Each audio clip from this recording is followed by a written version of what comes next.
Hyvät herrat, katsellessani teitä minä en voi välttyä ajatukselta, että korkeammalta taholta minua rangaistaan jostakin syystä.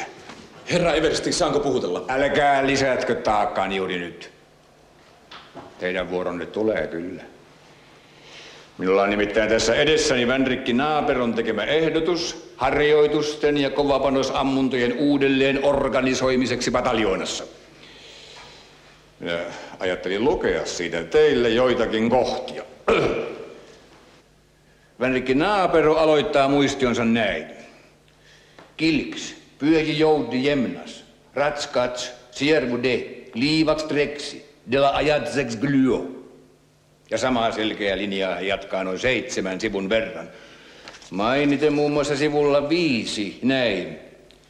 Tservuske haidis, olm limatu tjero, dök dek blä, krskskks, natjuk, blobrien, dje, vuora olji. Herra Eversti, on tapahtunut joku kaamea erehdys puhtaaksi kirjoitusvaiheessa. Minä pahoin pelkään, että on kysymys paljon pahemmasta ja jo aiemmin tapahtuneesta erehdyksestä. Plaver on päätynyt, vät hertsat.